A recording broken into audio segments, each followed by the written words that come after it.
Hello, and welcome to our brand new podcast, Around the Country in 30 Races. I'm Will Wareing. And I'm Cameron Korad.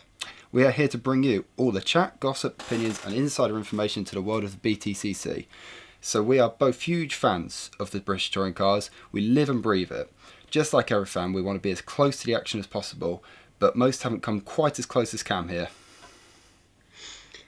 Hi everyone. Well, as Will was saying there, I have came a little bit closer than the average fan. I am a race mechanic by trade, and I've been doing it for about 9 years. It's not always been British touring cars, I may add, but it's been single seaters for most of it. I've done F4, F3, F2, a little bit of Le Mans, and a bit of F1. So, and most importantly, I've got a little bit of touring car knowledge behind me as well from my days back at AMD. So hopefully I'll be here to answer any of your questions when it comes to, touring cars and any technical aspects of it as well. So, after a very difficult 2020, we all feared the worst that the season wouldn't go ahead. Fortunately, all we had to contend with was a marginally shorter season, viewing the races from our armchairs, and we just lost a couple of fan favourite drivers. We're all thrilled to see the full grid has been announced, but what will that leave? So much speculation for what drivers will see return. With seats filling up quickly, names like Andrew Jordan and Matt Neal will be circulating for different reasons. But Cam, who do you think will see the return to the grid, and who do you want to see?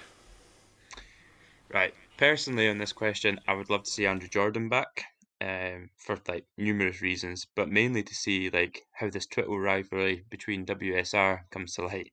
It's been ongoing for what, 7 months now, and I just want to see if it's going to come to light on the circuit or if it's just keyboard warrior style, to be honest. But I wouldn't be shocked to see Jordan go to Motorbase after seeing him purchase the Hondas from AMD. Because I wouldn't be surprised if that was like the only deal that went down that day. So what?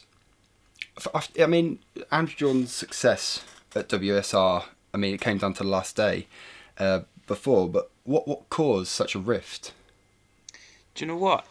It could be something so silly. When it comes down to drivers and driver budgeting, it's all down to who's got the money. Generally speaking, there'll be one driver per team if it's a fairly a fairly funded team that will be getting a cheaper drive than the other drivers. For of course that team in particular WSR is going to have Turkington as that driver.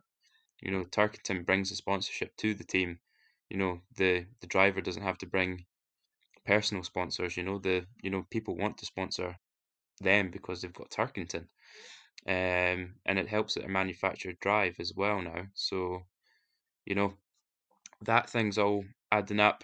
Andrew Jordan probably wasn't hitting the cut. They're probably asking him to pay too much money to drive the car, and it probably just left to some fuse. But that's just me speculating. It could be, I don't know, someone told him his shoes weren't very nice that day and he's went all upset about it. But speculation would probably say it's got something to do with a contract. They took Turkington over Jordan, but yeah, it's sad to see because he really did fit into that team. But He did. it would be nice to see him in a front running car again. Well, for sure. So with their third seat that they've announced, we can obviously count Andrew Jordan out. What kind of caliber of driver do you think they're going to go for? Are they going to go for a real front runner, or are they going to have someone to really provide that support that Turkington could need? Do you know what? I personally think they need a stronger candidate in the second seat because Oliphant, don't get me wrong, really, really progressing throughout the seasons that he's doing. But to be honest, he's not the rear gunner that Turkington needs.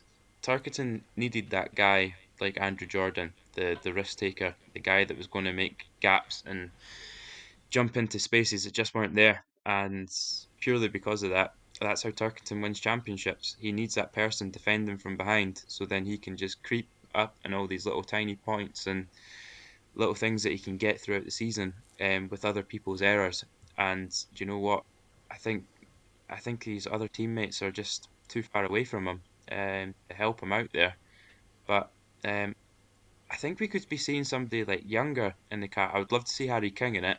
Um, what that guy does is just beautiful in a rear wheel drive car. Like it genuinely turns it into an art. So if I seen him in that car, I would be really, really happy. Like really happy. Yeah, I think we could all agree. I think everyone watching last season's support races could agree that Harry King has got what it takes. I mean, he looks phenomenal. But we'll see. We'll see on Harry King. Moving on to Speedworks. Now they've announced a new two-car approach and also bringing Rory Butcher in from Motorbase. How do you see that going down? Do you see this is going to be Rory's year, or is there still more he needs to do to pick up that drivers' championship? You know what, mate? I really think this is probably one of the best opportunities for Rory. He's not really been graced with the best situations in the BTCC. Fans really probably won't see it from that side, but I'll kind of tell you why. So previously in Rory's racing career, in the touring cars, really, he was given an old MG which was outdated. It came with like a hell of a lot of handling issues, and he still gave like incredible results, like week in week out. He was getting that car in the top 10. Like it was just unseen of, and every guest driver that you seen in that other car just couldn't actually get anywhere close to him. And then the next year, AMD gave him a nice little Honda, and it's been proven to be quick. It's won championships, that car, and it is a good car. However, the team's knowledge of the car was, nothing. They didn't have data for the car. They didn't know what springs to run, what like setup to run in general, to be fair. So all through that year, Rory was developing that car, and it kind of takes away from when you can turn up to the circuit and just go, this is the setup we need to use.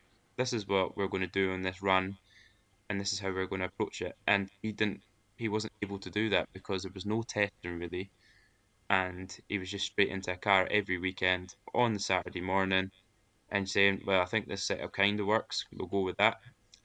But even then, he still managed to get an Indy championship and a Jack Sears championship. So pretty well done there.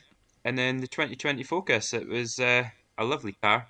Rory managed to do incredible things with that. Obviously, he had a really bad accident, but it wasn't, it wasn't the end of the day for him. But the same thing as AMD, he really got no testing in the car and no development. Because if you remember, when it came up to Media Day, they actually rocked up to Media Day with two finished cars and one last season's cars with the new season's livery on it. And it just gave you that impression that right, we've ran out of time here and we've not got any testing. But for this year in 2021, he's now a manufacturer driver, which is brilliant. Resources are going to be incredible.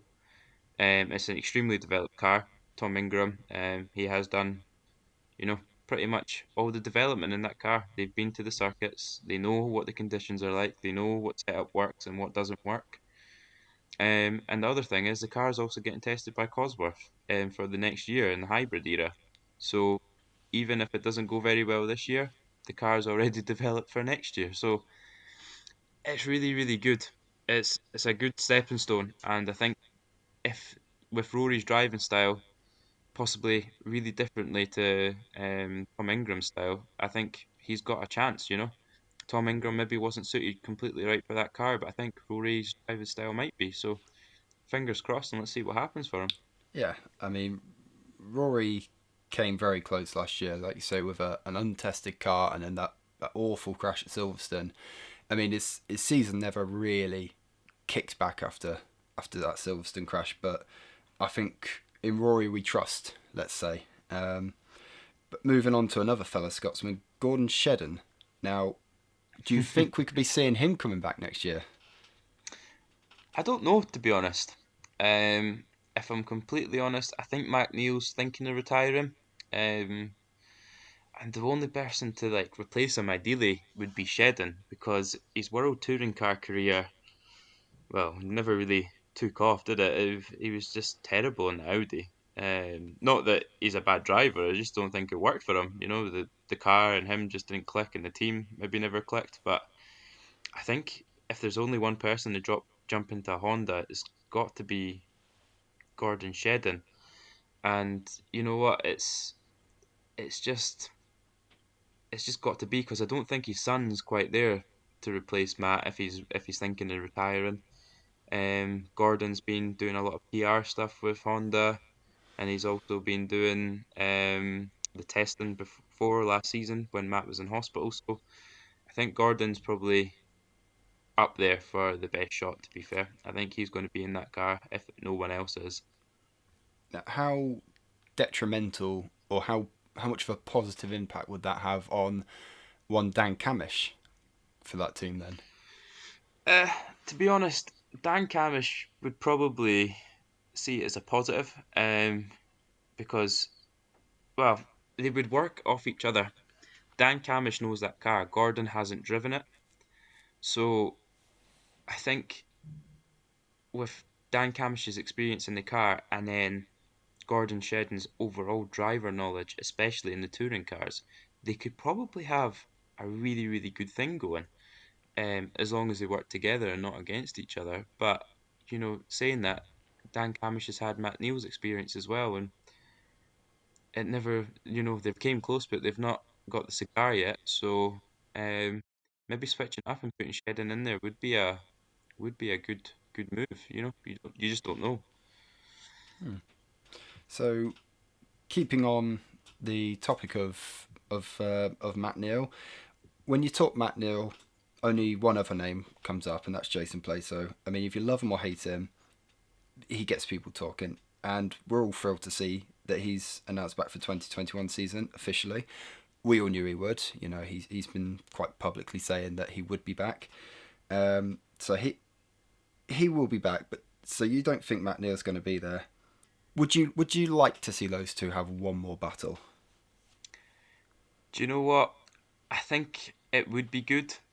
I think it would be fun to watch them, go against each other again. However, I don't know if you've watched that YouTube channel, The Late Break Show. It's probably one of my favorite things on YouTube at the Good moment. show. But yeah, it is. But after watching that, Matt Neal was constantly commenting, and it was making you more doubtful. Like he was saying that he enjoys coaching and mentoring Camish more than he actually likes being in the grid. He's just happy to be in the top 10. And when you're kind of in that mentality, I know I've been in a car before and I've just wanted to go home. And it's just like, you know what? That's when you need to kind of step back and then reassess if it's for you. Because if you've not got that drive to want to win, there is zero point wasting your money in it because it costs a hell of a lot of money to just get in a car in the first place. Never mind if you just want to come top 10, coach people. I just don't think it's for him now. I think he's made his peace with it and he's going to hand it in. But stranger things have happened. Oh, absolutely. I mean, there's one thing about British touring cars, and strange things happen.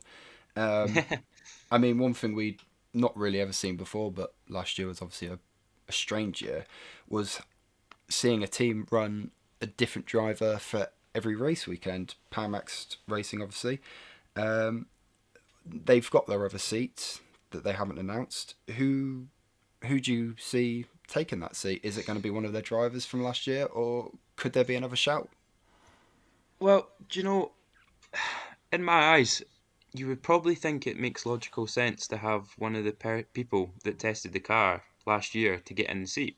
It was almost like a tryout in a sense, Hmm. um, purely because you know they were letting people go who can get the budget, who cannot. Whoever's driving next to JP won't make a difference to him.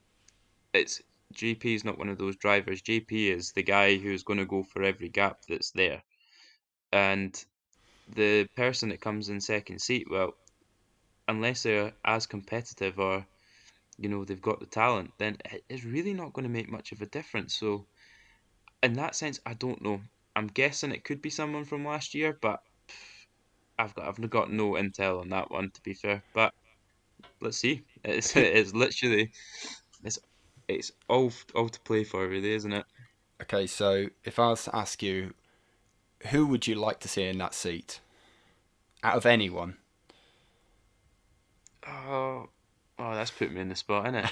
I know like most of the drivers. This is horrible. Um, We can do speak you know any what? driver.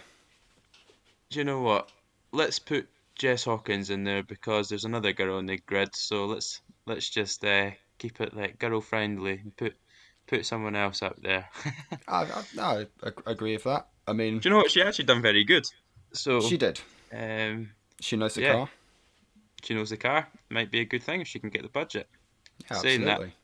trying to get her away from W series would maybe be quite hard. So I think if I was to go for a driver, if I could have anyone in that seat, I think we'd all love to see Lewis Hamilton in it, wouldn't we? Lewis Hamilton, Absolutely. really? Put his Ah, money okay. where his mouth is. That's true. I would love to see him in a car that's actually not good. You said that. Okay, let's move on then. Every year, we do see regulation changes, but why do we see them?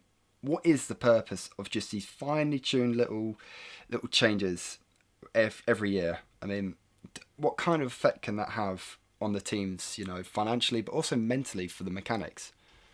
Right. So when it comes to regulation changes, generally speaking, the governing bodies of each series are always kind of looking to make the upgrades and changes to the rules for a specific reason, and it genuinely is they're trying to make cuts on like costs for brakes and pads and things like that, or they're trying to make something more reliable, whether it be they had lots of wishbones breaking one year, they're going to change the manufacturer, change the way that it's designed and things like that, that is genuinely the upgrades.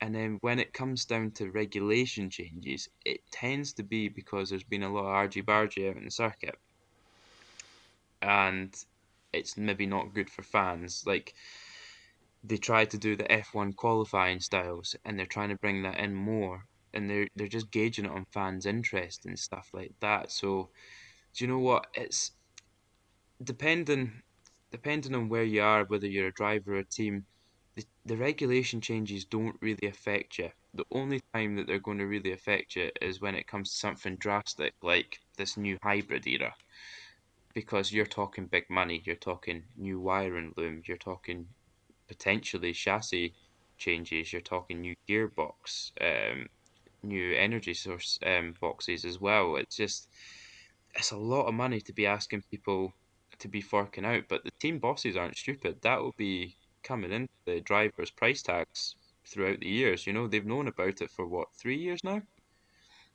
So having drivers every year, they'll be adding that cost to know how much it costs to upgrade the car to the driver's bill for every year. So, it's not going to impact teams stupidly. They've been well warned about it, and if they've not cost effectively budgeted that into, their deals, then they're kind of doing themselves over. But none of the bosses on the grid are stupid. They would have known that's what it's all about anyway. So yeah, I think every team's going to be well prepared, and I don't think you'll be seeing them dropping out because of regulation changes or anything. Yeah. So, in a nutshell, are you excited for the hybrid era? Yes and no. If it affects the noise of the cars, I am not going to be keen. Oh, But absolutely. that's what makes Sundays, isn't it? Oh yeah. But if I don't think it's going to make many changes to the cars. The only thing I don't want it to do is to be around the boost era when people were getting extra boost and lower boost, and people were just mucking around with boost so much, then it just made the race series completely spoiled for me, because people would be going, "Oh, he's lost his position on the grid because he's over boost." The drivers didn't know they were over boosting. The team probably didn't know they were over boosting. It was the guy down at Swindon who probably put the wrong code into the engine. Not meaning to. It's just accident. But I just don't want all that sort of stuff carrying on, because that is just a nightmare for the teams as well, because you think you're doing great and then all of a sudden you're like, oh, wait a minute. you Yeah, know? absolutely. Well, I think that's about. I think that's about time for our maiden episode of Around the Country in 30 Races. Thank you so much for listening. Tune in next time. We are going to be discussing pre-season for the teams. We'll be finding out what pre-season entails for the teams, why do they go abroad, and everything in between. So until then, thank you very much. I've been Will. I've been Cam. and tune in next time. Thank you.